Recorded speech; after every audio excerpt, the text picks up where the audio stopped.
Jornal da Capital. Capital Entrevista. Eu vou entrevistar agora, estamos chegando aqui no final do ano já, né? Hoje é 6, isso, né? 6 de dezembro de 2019, eu vou falar com a deputada federal Rosa Neide. A gente vai fazer um balanço da atuação no Congresso, da atuação sua em especial, e assim,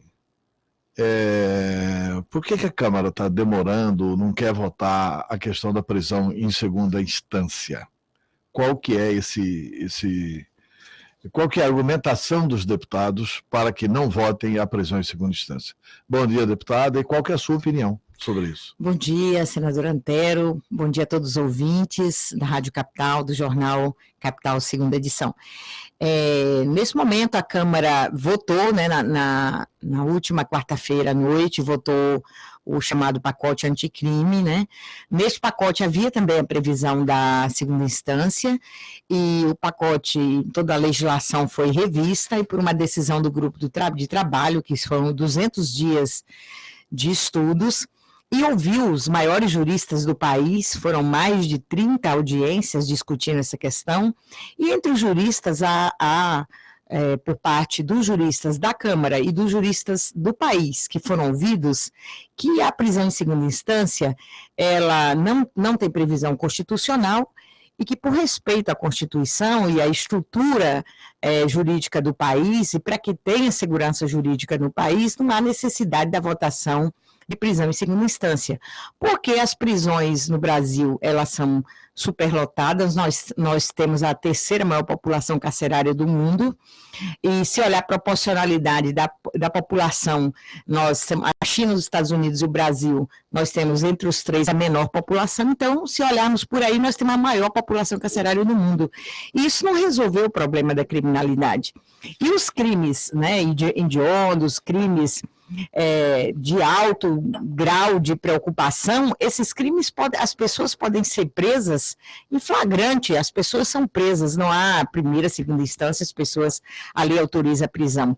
Então, por isso não há, por parte da Câmara, essa decisão, dessa discussão neste momento, até porque o pacote foi votado na última quarta-feira, ele vai ao Senado, e o Senado também pode modificar, tem a discussão da segunda instância no Senado, e está neste momento de discussão. Como havia o pacote, foi até instalada a comissão especial dessa discussão, que é uma discussão específica, mas no pacote ela foi retirada e não foi votada. Mas, deputada, essa não é uma tese que defende que prisão é só para pobre, porque as prisões estão realmente superlotadas. De pobres, né? Da de grande pobres. maioria. Da grande maioria ou não, ou da quase totalidade, né? Com certeza. São algumas exceções que frequentam as prisões e assim mesmo não frequentam aquelas prisões, né? Frequentam outras prisões. Quer dizer, não é assim uma demonstração, olha, nós só vamos punir agora quem praticar crime com violência.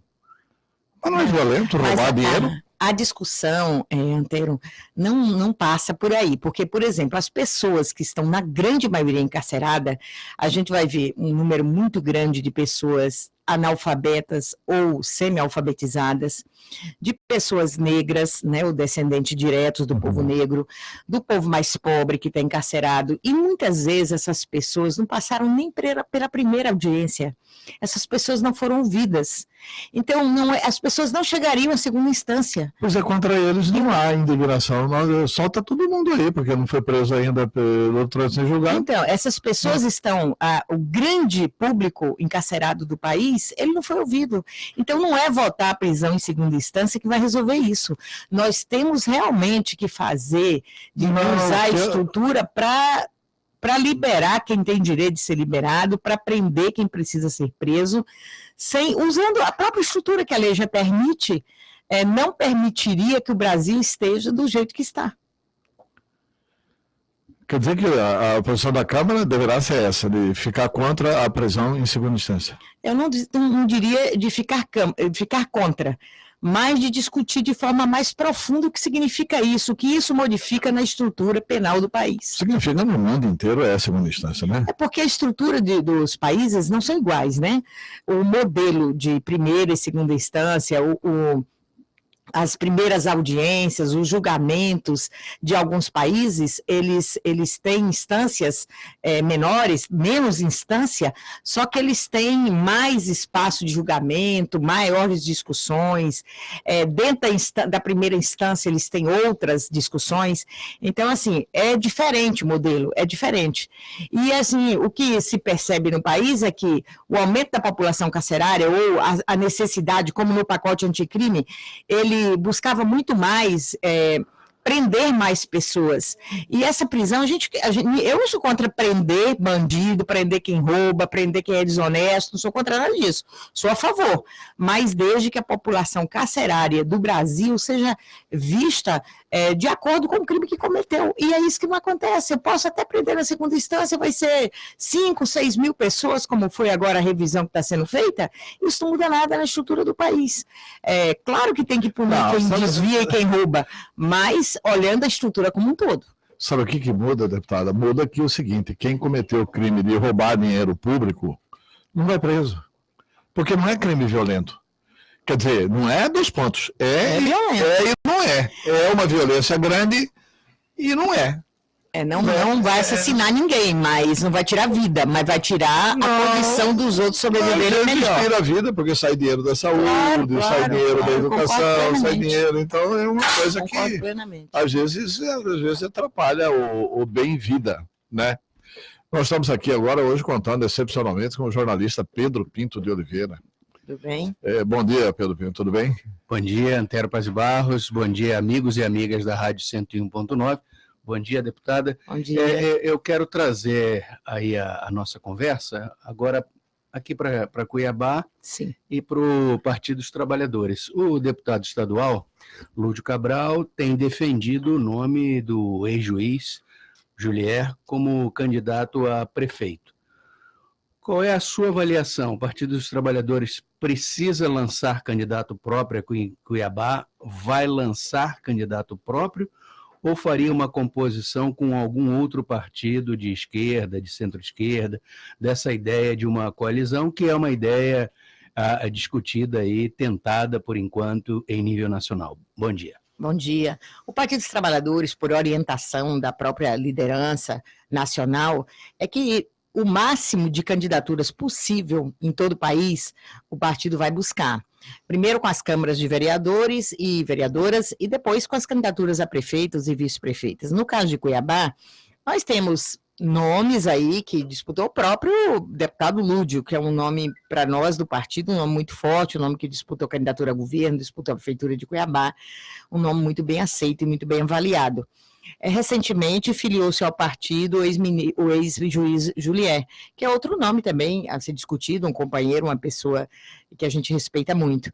Mas o partido, o diretório estadual do partido ainda não fez essa discussão, nós estamos discutindo mais nos agrupamentos, o diretório de Cuiabá é que já vem discutindo, a posse do diretório do PT estadual vai ser no próximo dia 13, e a partir daí, enquanto parlamentar e participante, membro do diretório estadual, nós conversaremos sobre Cuiabá, já estamos conversando, mas nenhuma porta está fechada. Mas a decisão sobre Cuiabá é do municipal ou é do estadual? É do municipal com apoio do estadual. Nós faremos isso de uma forma muito casada, né? Nós não vamos ter divergência nessa questão, não.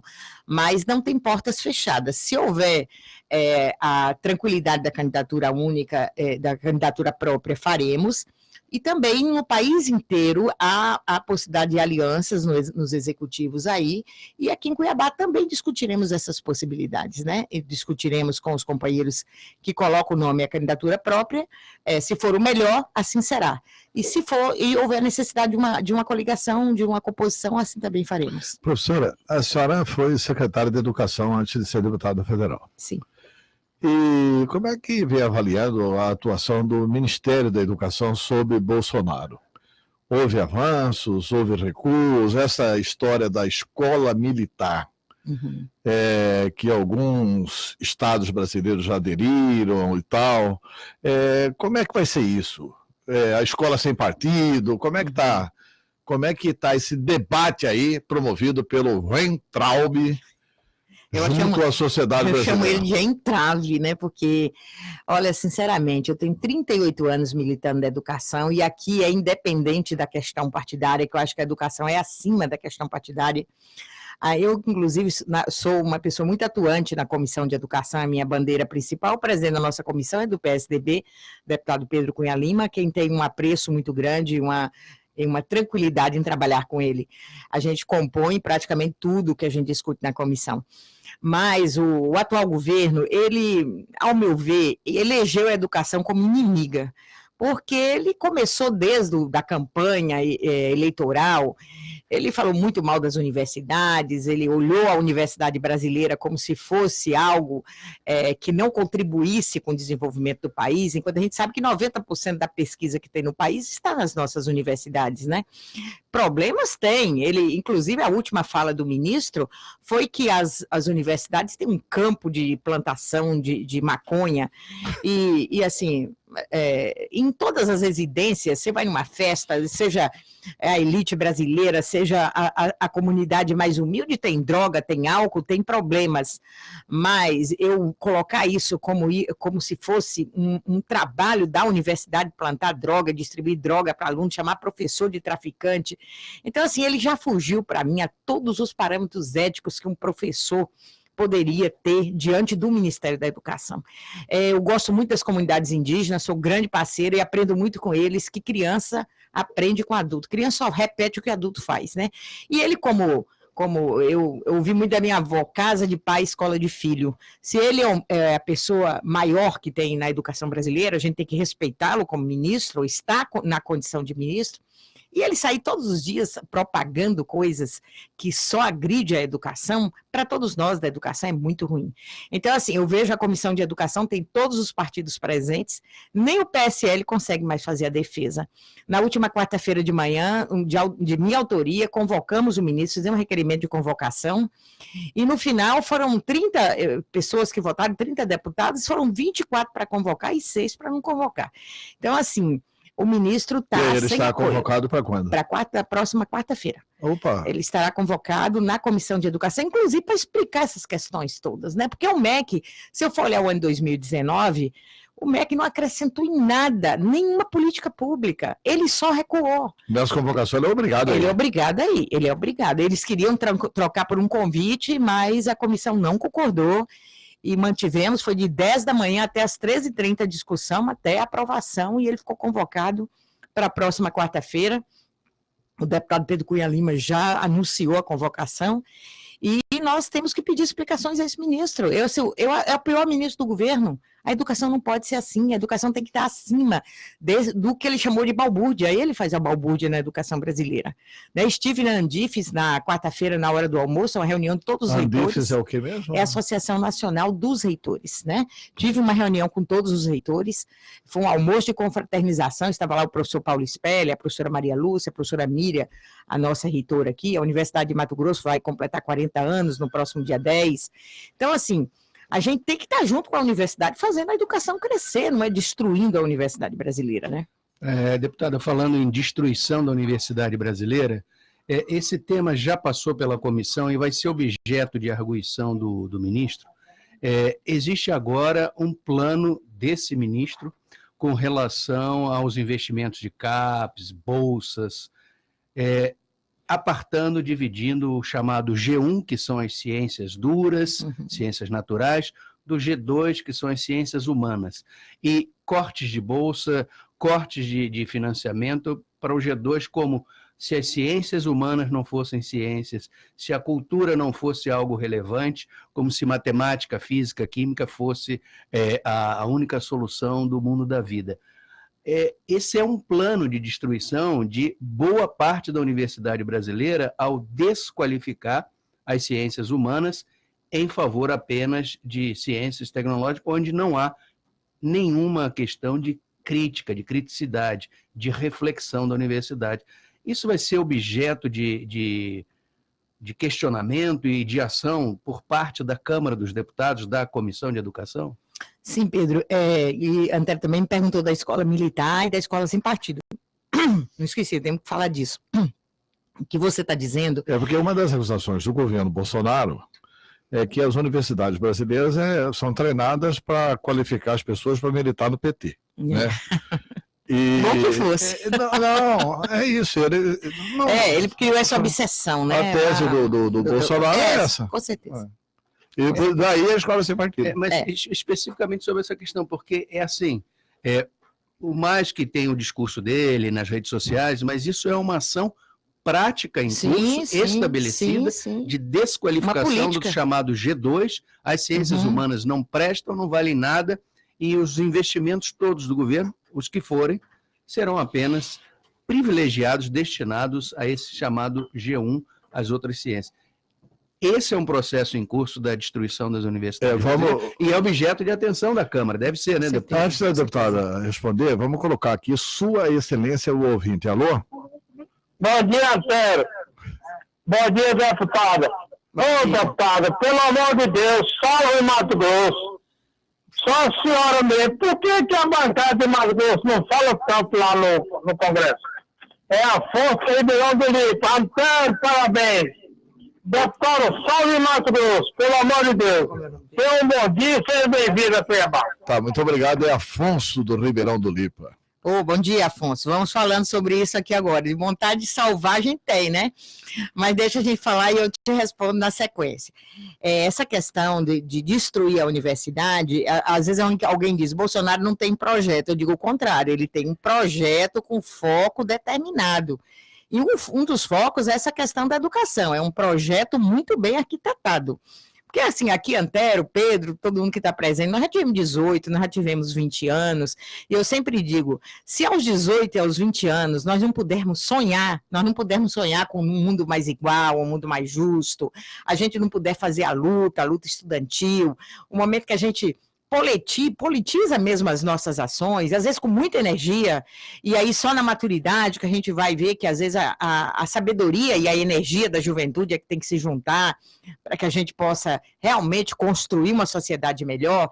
Mas se a gente negar ao jovem esta possibilidade, por exemplo, que ele está chamando de G1 e G2 aqui, que o governo já separou, o governo acha que se tiver sociologia, filosofia, tiver ciências, matemática para o aluno, para o estudante, ele vai virar petista. Então, ninguém vira nada, né? As pessoas tomam consciências das suas vidas e tomam as suas vidas na mão e milita naquilo que ele acredita nos ciclos da vida. Cada um tem alguns momentos da vida que opta por alguma coisa, depois ele opta por outra ou continua na mesma opção.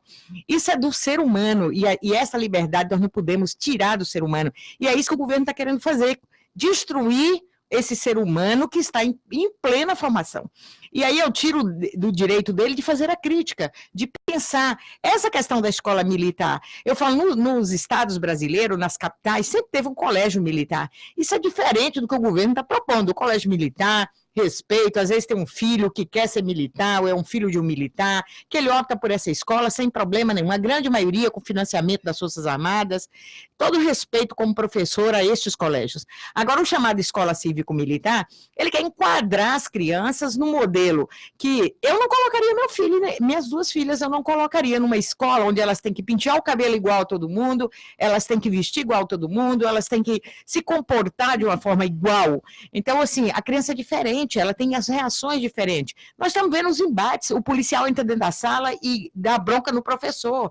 Então, daqui a pouco nós estamos destruindo a figura do professor perante seu aluno. Então, nós temos problema com isso. Não estou falando aqui dos colégios militares. Todo respeito a estes. Estou falando do modelo de escola que você pega militares reformados, militares que não estão mais na ativa. O dinheiro que o governo está dando é para pagar estes militares. Ele não acrescenta em nada na estrutura da escola, na melhoria da qualidade da escola. Então, esse recurso poderia estar sendo gasto na educação como um todo. E aí a escola sem partido casa com esse modelo de universidade que se quer sem criticidade. Eu digo, escola tem que ter partido, não partido político. Escola tem que tomar parte nos problemas sociais, ela tem que tomar parte, ela tem que inserir na vida social.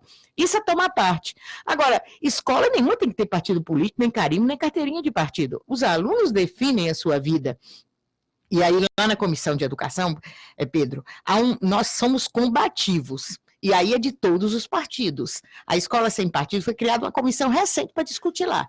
Nós vamos fazer um enfrentamento. Essa questão da escola cívico-militar, eu mesmo, pessoalmente, fizemos 2 audiências públicas, estamos discutindo fortemente sobre essa questão, e a questão das universidades, nós temos uma frente parlamentar em defesa da universidade, com essas discussões, a professora Margarida, deputada do PT de Minas Gerais, ex-reitora da Universidade Federal de Juiz de Fora, ela está à frente, mas todos os partidos estão inseridos nesta frente, e a gente faz uma discussão muito forte para que a ciência, para que a CAPES, o CNPq, as bolsas, nós crescemos muito, e aí não é partido A ou B, é uma conquista da educação. Mas porque, nesse caso, há em curso um grande projeto de excludente da inteligência. Com certeza. Porque arranca metade da universidade das pesquisas na área de ciências humanas. Nós vamos falar isso é gravíssimo, qual que é gravíssimo. A argumentação que eles têm feito. Você tem que contrapor a argumentação que eles têm feito. Com certeza. Eles têm feito que antigamente as pessoas tinham mais respeito pelo professor. E que hoje o professor apanha em sala de aula. Tem alguns exemplos que eles mostram na televisão e tal, que o professor no interior de São Paulo apanha de aluno, Sim. apanha de não sei quem. Aqui em Mato Grosso. Aqui em Mato Grosso. Então, assim, uma das pregações que são feitas é assim, nós vamos fazer uma escola militar para restabelecer o respeito ao professor. Uhum. Nós mesmos, a nossa geração estudou numa época em que o professor entrava na sala de aula, eu estudava na escola pública aqui, o Liceu Cuiabano, que era conhecido como Colégio Estadual de Mato Grosso, o professor entrava na sala de aula e a gente levantava, em respeito ao professor. Quer dizer, então, assim, o sumiço desse desrespeito e tal, que ele está sendo... Separando as coisas. Mas separando as coisas, eu estou falando no discurso dele. E o discurso é assim, transforma a questão da violência na escola como uma causa, é consequência de todo um contexto cultural que a gente vive. Isso aí é destruir a lógica. Eles fazem isso brilhantemente. Pegam um argumento e transformam isso numa grande ideia lógica. Essa é a manipulação desse governo. A outra questão, em curso, deputado, eu insisto, porque isso é relevante e tem passado ao largo da discussão da Câmara e da Comissão, que é o investimento em pesquisa que está sendo sabotado pelo governo na área da pesquisa em ciências humanas e sociais. Essa é a maior destruição da universidade brasileira. Maior do que todas. Ele já restabeleceu as pesquisas. Com alguma, mas está desqualificando. As bolsas que ele havia cortado no início, naquele contingenciamento, o governo já restabeleceu. Ou não. 2019. Está remanejando especificamente para pesquisa em ciências duras, desqualificando as ciências humanas e sociais. Deixa eu só colocar essa questão aqui que foi colocada antes, sobre a questão de escola cívico-militar e o respeito ao professor, que o Antero lembrou bem. Às vezes um exemplo, né, que acontece, esse generaliza e isso justifica algumas atitudes. A sociedade está passando por uma crise de relações de adultos com crianças, uma crise de relações mesmo. Se você olhar, então, se é para todo mundo se respeitar, então tem que ter ditadura militar, toque de recolher na sociedade. O que vai para a escola é o que está no contexto social, né? A escola não é fora do contexto. Então, se a criança não respeita os pais, possivelmente não vai respeitar o professor. Normalmente, as crianças respeitam mais os professores até do que as suas famílias, no mundo de hoje. Uma escola tem 1.200 alunos. Às vezes acontece uma situação ou outra de desrespeito, mas os professores ainda são bastante respeitados. Claro que tem desrespeito, precisava ser melhor, como você disse, a gente levantar e fazer continência para o professor. Era no outro momento, né? Mas era um momento altamente respeitoso. E a sociedade perdeu isso. Também era assim com os avós, era assim com as pessoas mais velhas, era assim com as autoridades, né? Mas isso foi se perdendo, né? Mudando de forma de relação. E agora o que a gente tem que olhar muito claramente é qual é o interesse de desmoralizar o professor. É a própria sociedade, nesta representação política, que está desmoralizando o professor. E aí, quando o Pedro fala da falta de investimento, nós temos um grupo de trabalho, Pedro, para discutir o investimento em ciências humanas, lá na Câmara dos Deputados. Nossa comissão discute fortemente isso. Essa questão das bolsas foi um enfrentamento, que a juventude foi para a rua fazer o enfrentamento pelas universidades, a educação foi para a rua. Mais de 1 milhão de pessoas protestaram nas ruas para que o governo desbloqueasse os recursos da educação. Desbloqueou. Até agora, as bolsas estão garantidas até o final de 2019. Nós estamos ainda para votar o orçamento, e no orçamento foi retirado de novo todos os recursos para 2020. Nós estamos fazendo todo o enfrentamento, nós temos lá pela comissão uma emenda de comissão para que a gente coloque 300 milhões para a CAPES e para o CNPq. É uma emenda que nós assinamos em conjunto com outros deputados, e aí para que coloque, para que garanta, pelo menos o primeiro semestre. A gente sabe que depois o recurso pode sendo colocado, mas hoje, no planejamento do governo, os recursos das universidades e da educação básica estão altamente cortados. Mas, deputada, ontem foi divulgada uma matéria, aliás, está hoje em todos os sites, em todos os jornais, que foi aprovado o fundão eleitoral de 3,8 bilhões, onde se retira dinheiro da educação, da saúde, da segurança, da infraestrutura, etc. e tal, para a campanha eleitoral. Quer dizer, não é só o Bolsonaro que está tirando dinheiro da educação também, né? O fundão eleitoral, e aí passa rápido no Congresso. Isso aí não tem espera no Congresso. Isso aí já é de flash. Já aprovou na Câmara dos Deputados, vai passar de flash no Senado também. Aí é uma coisa... É assim, o fundo estava previsto em 2,0 bilhões. E aumentou só 1,8, né? O governo, era previsto não, era o que era. O governo mandou uma proposta de 2,8 e aí a Câmara acrescentou. Mas o governo já tinha aumentado 8 pontos percentuais. 800 milhões. 800 milhões no que estava previsto. E aí, com os recursos advindos da questão do petróleo, fizeram o cálculo e colocaram mais recursos. Eu, pessoalmente, mais um B. Eu, pessoalmente, coloco aqui como professora... Por que não colocar tudo isso, né? Na educação. Quanto foi a eleição passada? Foi... A eleição passada, eu não tenho precisão do valor, que foi a de deputado, a previsão foi de 2. Foi 1,7 bi. Então, na eleição passada.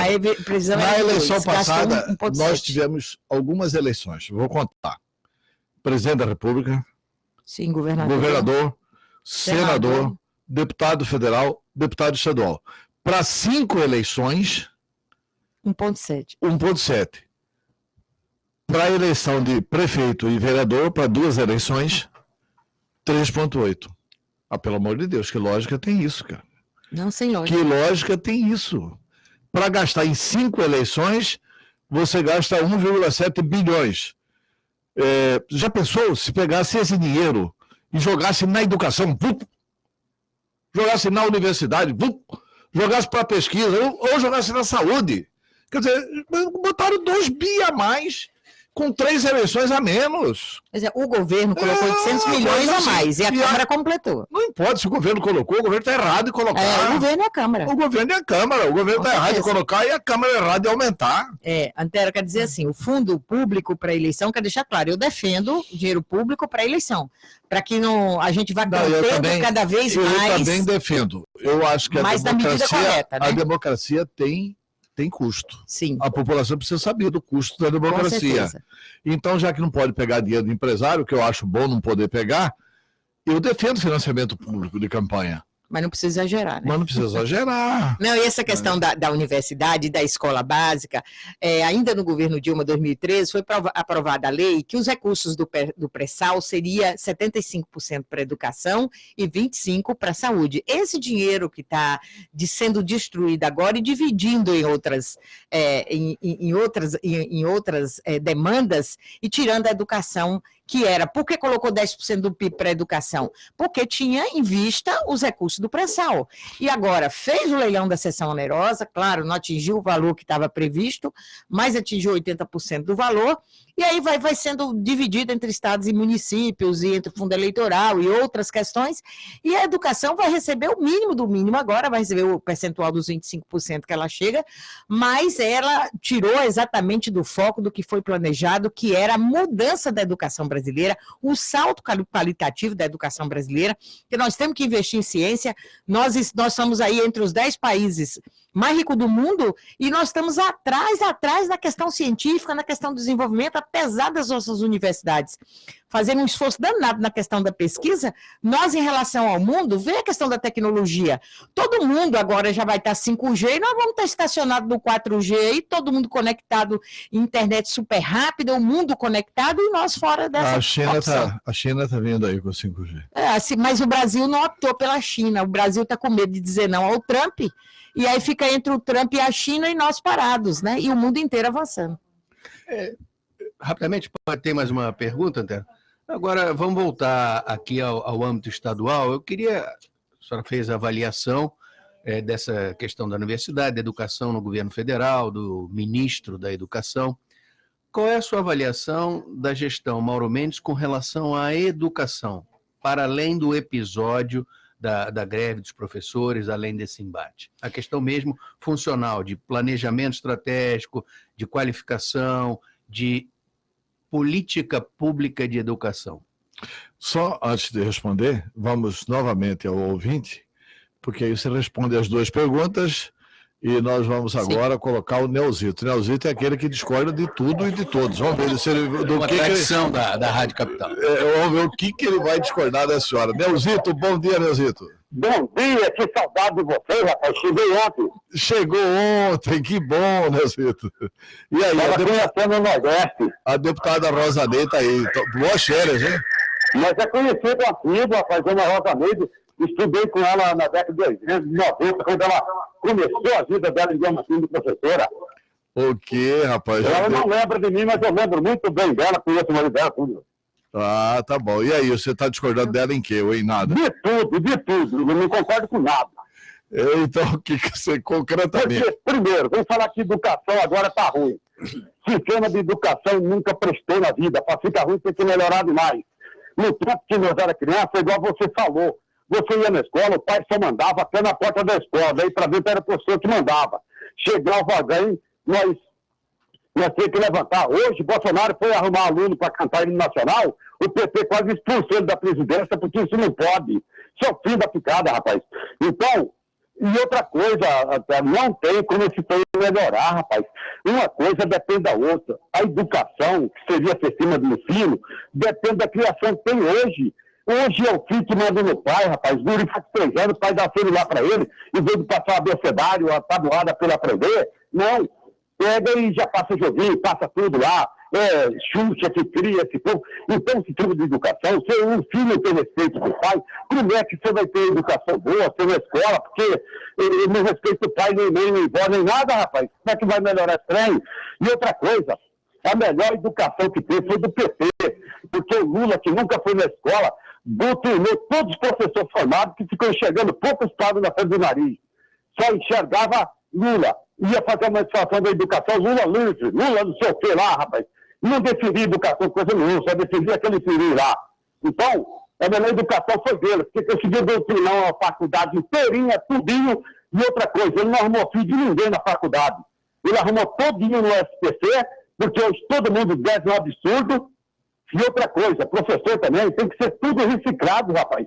Tu encontra professor que não sabe tabuada, encontra professor que não conhece a história do Mato Grosso. Não é só salário, não. Você para ganhar um salário bom, cara, você tem que justificar o que você faz. Não empurrar com a barriga, não.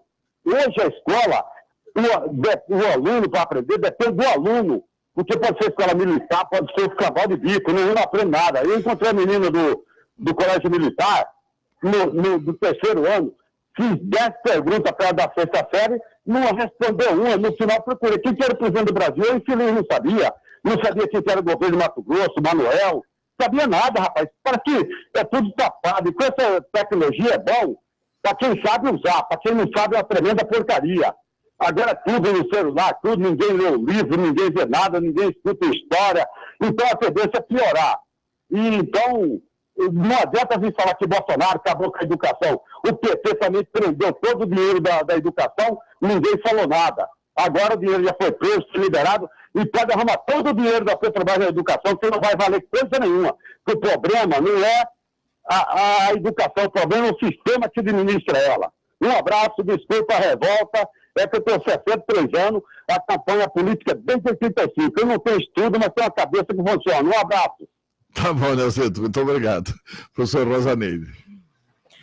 Vamos... Responder para o Pedro e depois para o Nelzito. O Pedro tinha que fazer a questão, né, Pedro? Não, eu já fiz. Não, a gente falou sobre a avaliação do governo Mauro Mendes na educação. Para além da greve, a questão mesmo funcional, de planejamento, a parte de política pública de educação. Uhum. Levar um abraço aqui para o ouvinte Neuzito, dizer assim, você disse que não tem estudo, Neuzito. Você vai responder para o Neuzito? Hã? Tem a Silvia aqui concordando com o Neuzito. Esse Neuzito é 10 mesmo. Vocês falam que não tem partido, mas façam uma visita na UFMT para ver, ou então tentem defender a entrada da PM no campus, pelo menos para dar uma voltinha. Esse pessoal aí está com raiva do Bolsonaro, que expôs a educação do PT, foi ineficiente. Prova disso foi o último resultado da educação. Uhum. O PT acabou com o Brasil, Silvia. Então, Silvia, essa questão aí no campus, até conversamos essa semana lá sobre polícia no campus, né? Inclusive, a Universidade Federal de Mato Grosso é uma universidade com projetos que tinha o curso CFO lá, né? O Centro de Formação de Acadêmicos ligado a oficiais, Centro de Formação de Oficiais, e os alunos da polícia que estudam, estão lá fardados, estudando normalmente na universidade, né? Então, é um lugar de liberdade, onde as pessoas têm sua tranquilidade em participar diretamente da vida acadêmica e da vida política. A questão do Pedro aqui, sobre a questão do governo do Estado, eu venho acompanhando, eu deixei a secretaria em 2014. O que eu espero como professora e como gestora é que o governo seguinte ele dê continuidade e melhore as questões anteriores.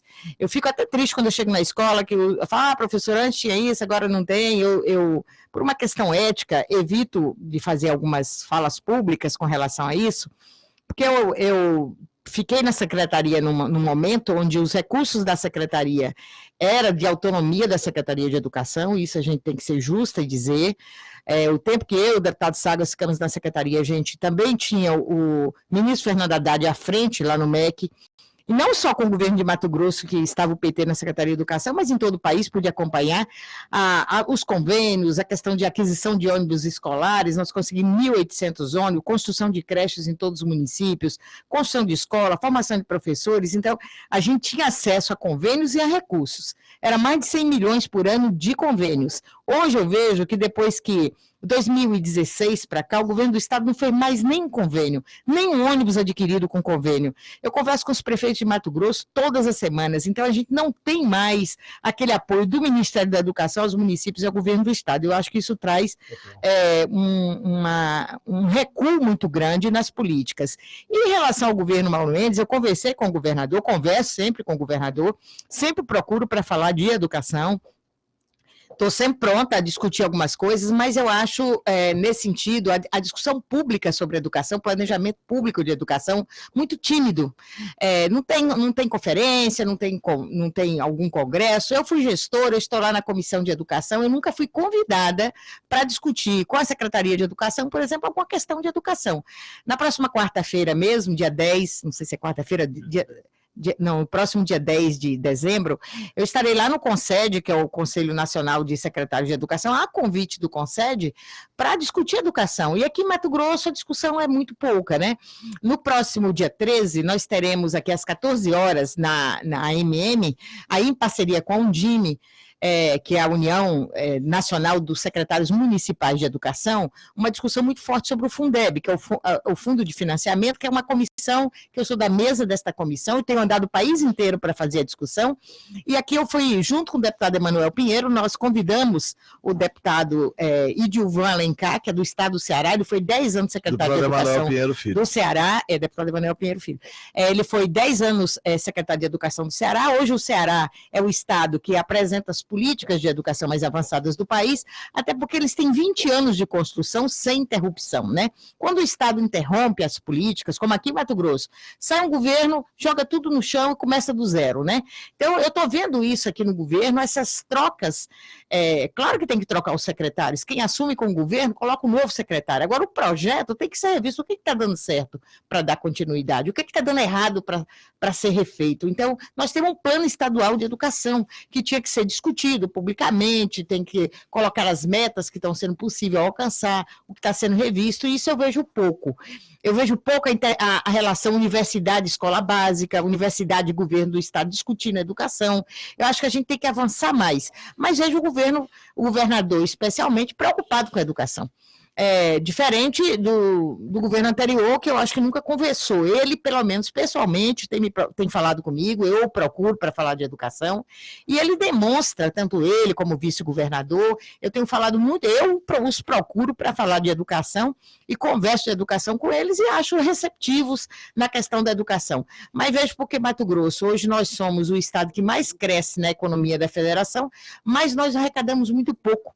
Então, o governo do estado realmente não tem os recursos necessários para atender a educação conforme. Nós só temos 3.300.000 habitantes, né? 1 milhão de quilômetros quadrados esse estado, produz o tanto que produz e falta recursos para investir em políticas públicas, especialmente na educação. Mas ainda tem primeiro ano de governo, tem uma confiança que a gente vai avançar na questão educacional do estado de Mato Grosso.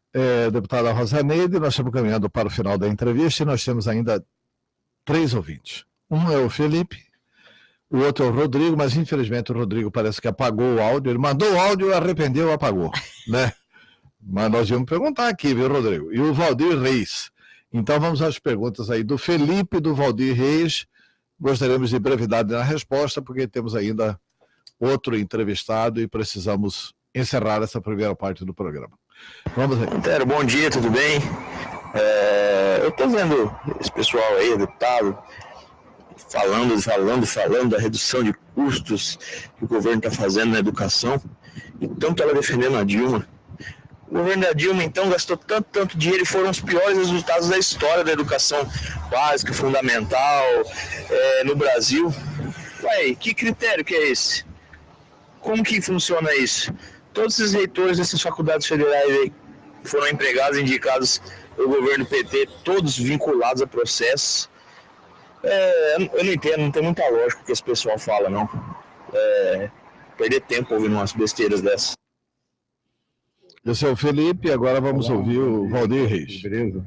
Então, essa questão dos ataques do governo às universidades públicas, né?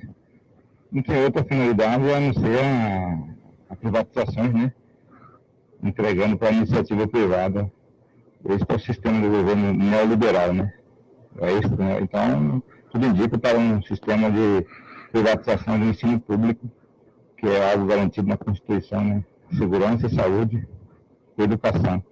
Então, quando o governo neoliberal entra por esse processo, atacando normalmente é para haver uma privatização, né? E entregar essa iniciativa privada. Ok, tenha um bom dia. Aí.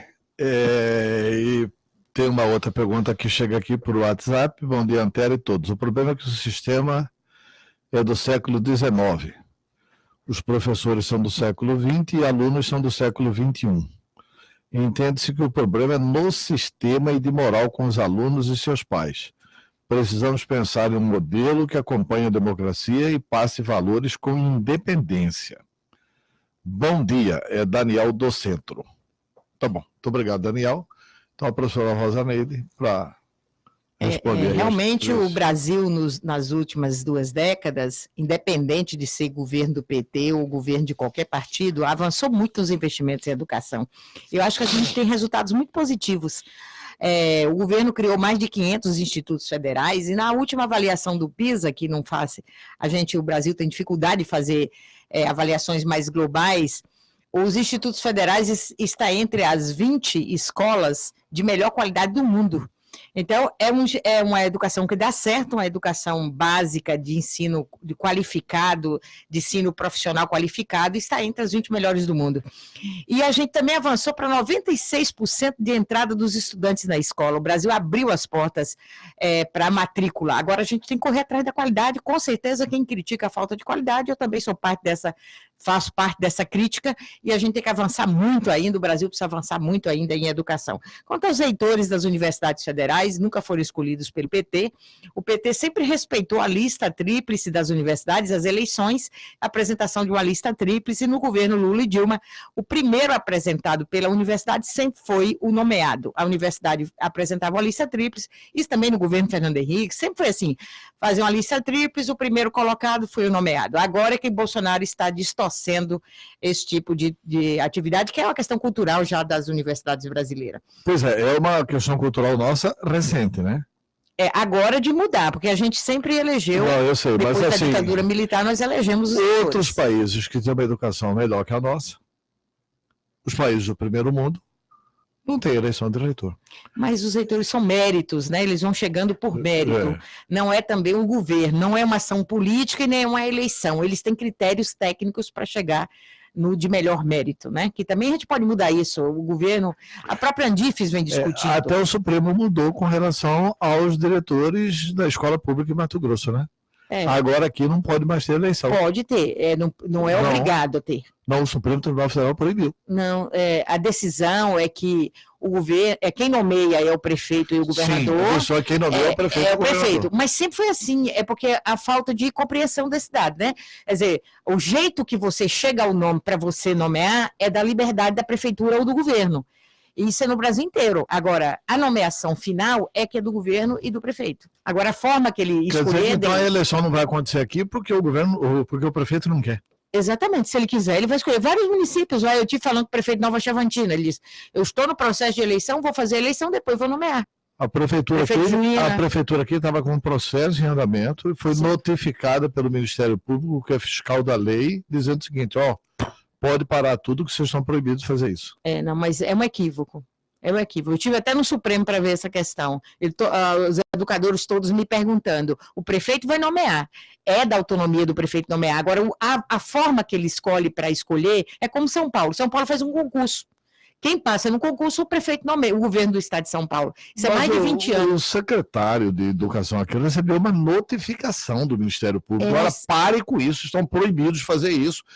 Estou encaminhando aí a ordem do Supremo. E aí o prefeito alegremente... É que tinha uma DIN sendo discutida no Supremo há muitos anos. Sim, há muitos anos. E agora o Supremo decidiu. Agora o Supremo decidiu que o prefeito não é obrigado. Porque ali era dizendo, é obrigado a fazer a eleição. O que estava naquela lei, nossa, a Constituição Estadual, ela previu a eleição para os diretores estaduais e estendeu aos municípios. Então, os municípios recorreram, nós não somos obrigados. E a DIN, a decisão é essa, não é obrigado mesmo. Temos que chamar aqui o promotor público Miguel Cesarem, que foi o promotor da Em todo o Brasil, Antero, em todo o Brasil tem formas muito democráticas das escolhas dos diretores. Às vezes é um concurso, depois é uma prova, depois é uma eleição, aí depois o prefeito nomeia. Tem vários modelos de escolhas, né? O processo democrático não quer dizer voto necessariamente. Como é que eu escolho? Eu também acho que deve ter uma formação, depois uma análise de currículo, você tem que pegar a melhor pessoa, né? E aí depois a comunidade, depois dos melhores escolhidos, isso é assim no Tocantins, você pode olhar, o Brasil inteiro tem modelos diferentes de escolher. Agora, por último, o prefeito nomeia. Agora, o prefeito também pode ele escolher e nomear, é isso que a lei está dizendo. Ele também pode usar da prerrogativa, dizer, eu não vou consultar ninguém, vou escolher e vou nomear. Mas ele não é proibido. Deputada Rosaneida, é a última pergunta, muito obrigado pela entrevista, mas assim, o que tem significado para o PT o Lula livre?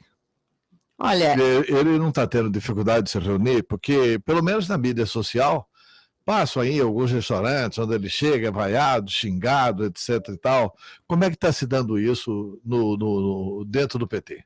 Partido dos Trabalhadores tem consciência da inocência do presidente Lula, sabe que as duas acusações com relação àquele sítio e aquele apartamento são coisas assim arquitetadas politicamente, para retirá-lo do processo eleitoral, e assim, ele passou lá, o tempo que ele passou, ele inclusive tinha a prerrogativa de ter saído antes, né, para a prisão domiciliar, ele não aceitou, porque ele queria sair pela inocência. Nós sabemos que nós queremos agora o Lula inocente. Mas ele não saiu pela inocência. Né? Nós agora queremos o Lula inocente. Ele saiu, né, por uma decisão do Supremo da prisão em segunda instância.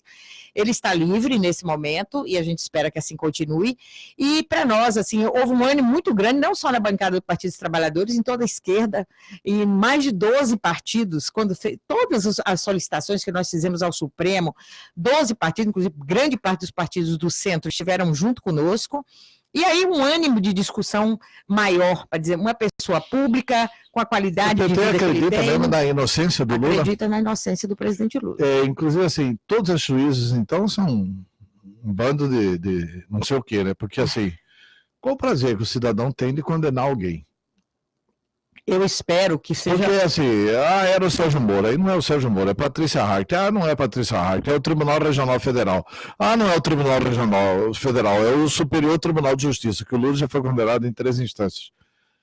Quer dizer, todos esses ministros do STJ também, no primeiro processo. Assim. Assim, então todos esses ministros estão conluiados com não sei o quê?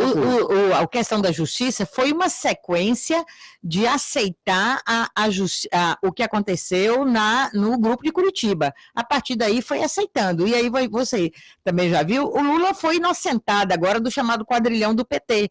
Isso a mídia também não divulgou tanto, né? Sim. Divulgou muito pouco. Divulgou em relação ao ontem Lula e Dilma sentados. Criou tanto o termo quadrilhão que ficou tão forte que agora eu acho que tem que ser muito forte também dizer que foi inocentado. Aquela questão do sítio, Antero, ele foi preso porque ele ia comprar um sítio no sítio, e depois do apartamento que ele não comprou, o apartamento não foi reformado, falaram que tinha uma cozinha, não sei o quê, que tinha um elevador, não tem nada daquilo lá, a empresa vendeu o apartamento, e a questão do sítio... Mas não é a empresa vendeu o apartamento. Pois é, aí é o nó da questão que eu acho difícil alguém justificar isso. Então, a empresa vendeu porque era dela, não era do Lula. Né? Ela vendeu o apartamento e não apareceu o dono do apartamento. Ela vendeu porque era dela, né? Se ela tivesse vendido para mim e alguém dissesse que é do Lula, pelo amor de Deus, eu ia lá e falar, opa, para aí, não é do Lula, não, é meu. É meu. Não, o cara apareceu. Não apareceu, não existe. Sim, não, que isso, gente. Quem comprou apareceu. Foi a empresa que vendeu, essa mesma empresa que fez delação. Ela vendeu o apartamento estava penhorado na Caixa Econômica pelo empréstimo da empresa. E a mesma questão é lá do sítio, né? Eu acho que é muito público essa discussão, é muito miúdo essa conversa. Eu acho que tivesse sido provado na conta do Lula algum dinheiro, diziam que o Lula era muito rico, o filho do Lula tinha fazendas, que era um dono da Oi, que tinha lancha, que tinha avião, é tudo mentira. Então essas mentiras todas que já foram provadas e as demais serão provadas. Claro que tem gente que errou no PT, eu não gosto de gente que erra. Eu acho que tem muito erro e os erros tem como tem em todos os partidos. Agora, pegar o presidente Lula para castrar uma pessoa, foi a grande liderança deste país, que fez um grande projeto social neste país. Então, assim, é tirar de uma pessoa que teve foi um bom gestor público para este país com projetos sociais do direito de continuar na vida pública. Eu acho que tem que provar. Mas ele tem ajudado o PT e vai ajudar na eleição municipal. Com certeza, vai estar junto, vai fazer uma caminhada em todo o país, vai fazer discussão, já sentamos com ele, já conversamos. É uma pessoa muito amorosa, muito tranquila, sem rancor, sem ódio, com uma discussão muito forte sobre... Ele, inclusive, disse que mesmo que ele estava lá preso e recebia uma marmita toda noite para o jantar, a preocupação dele é que tinha muita gente no país que não tinha aquela alimentação dele. Em momento nenhum ele estava triste por estar lá, estava estudando, estava lendo, estava se aperfeiçoando, e agora vai correr todo o país, não na intenção de candidatura, mas de ajudar candidaturas, não só do PT, mas de pessoas comprometidas com a população brasileira. Deputada Rosa Neide, muito obrigado pela entrevista. Vamos ver se antes do final do ano você ainda volta aqui. Estou à disposição, um forte abraço a você, que é um democrata por excelência, abre espaço para todos, e um forte abraço a toda a população de Mato Grosso, de Cuiabá, e eu espero que a gente tenha realmente um final de ano mais tranquilo, com carne na mesa dos trabalhadores brasileiros, com possibilidade das pessoas pelo menos tomar café da manhã, almoçar e jantar com dignidade, que é isso que o deputado tem que trabalhar para que as coisas aconteçam em todo o país. Tá, entrevistei aqui a deputada federal Rosa Neide, que é ex-secretária de Educação do Partido dos Trabalhadores, e que anunciou que na terça-feira vai ter audiência pública lá com relação... Quarta, né? Dia quarta-feira. Nós recebemos aqui uma mensagem da Maria Barbante, que é assessora de comunicação da Secretaria de Educação do município. Eu vou ler a mensagem. Formação, análise de currículo, prova e eleição pela comunidade. E, no fim, o prefeito nomeia. Análise de currículo, prova e eleição pela comunidade escolar. E os leitos são nomeados. O município foi notificado a suspender o processo, como o Antero falou. E, recentemente, o prefeito Emanuel Pinheiro chamou o colegiado de gestores e definiu que os mandatos da atual equipe gestora das escolas será prorrogado até 31 de dezembro. O prefeito nomeará no início do ano letivo aqueles que hoje quiserem permanecer, até que se defina por uma nova forma que atenda a legislação, após conversar com o sindicato, Ministério Público e outros atores envolvidos.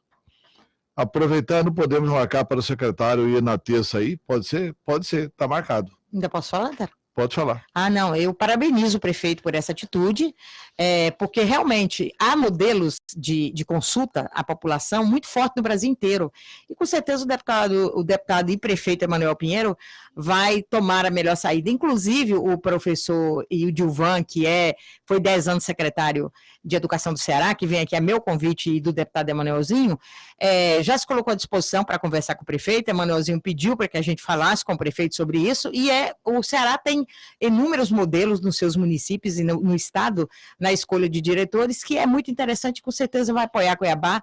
Então, agradeço ao prefeito por ter tomado essa decisão, uma sábia decisão. Aliás, o Ceará tem uma educação espetacular, né? As melhores escolas do Brasil estão em Sobral, com certeza. Né? E a gente deve muito isso a Ciro Esse Gomes. deputado que vem aqui é de Sobral, inclusive. É de Sobral, né? Pois é. Virá aqui. Então tá bom. E um convidado para vir aqui. Tá bom? 8h19 em Cuiabá, nós vamos ao intervalo e voltamos.